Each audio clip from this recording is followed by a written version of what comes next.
নমস্কার বন্ধুরা, বাসন্তীর হেসেল ঘরে আপনাদের সবাইকে স্বাগত।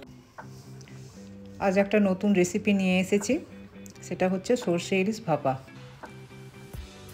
2 চামচ সর্ষে আর লঙ্কা দিয়ে পেস্টটা বানাচ্ছি।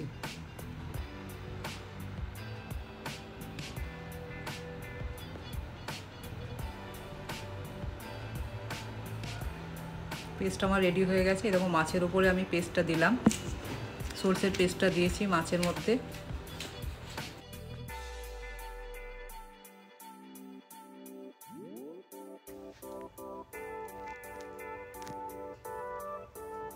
এবার হলুদ দিচ্ছি, পরিমাণ মতো হলুদ দিলাম,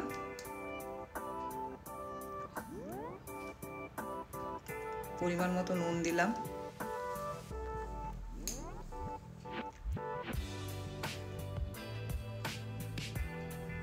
একটু সর্ষের তেল দিলাম।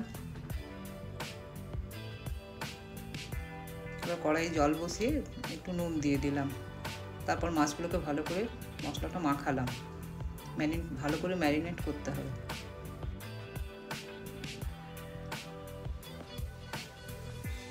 যত ভালো মশলাটা মাখানো হবে টেস্ট তত ভালো হবে। মাখিয়ে 5-7 মিনিট রাখবো।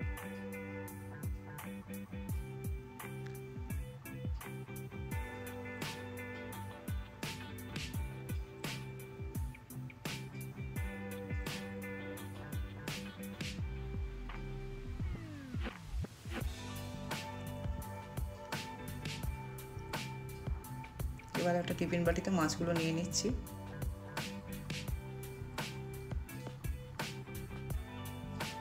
মাছের যে মশলাটা সব টিফিন বাটির মধ্যে দিয়ে দেবো।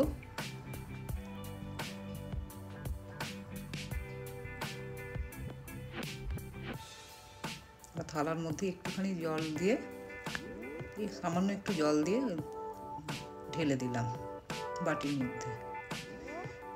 তারপর একটু নেড়ে চেড়ে দিচ্ছি যাতে জলটা চারিদিকে মিশে যায় মশলার সাথে। 2 লঙ্কা দিয়ে দিলাম। এবার টিফিন বাটির ঢাকাটা লাগিয়ে দিচ্ছি। জলের মধ্যে একটা স্ট্যান্ড বসালাম। এবার ফুল ফ্লেমে বাটিটা বসালাম। 10 মিনিট জোর আঁচে রেখে তারপর লো ফ্লেমে আরও 5 মিনিট রেখেছিলাম। এবার নামিয়ে নিলাম। আমার ভাপা ইলিশ রেডি হয়ে গেছে। এই ইলিশটা করতেও কম সময় লাগে আর খুব টেস্টি হয়। ভিডিওটা কেমন লাগলো জানাবেন। প্লিজ লাইক, কমেন্ট, শেয়ার আর সাবস্ক্রাইব করবেন।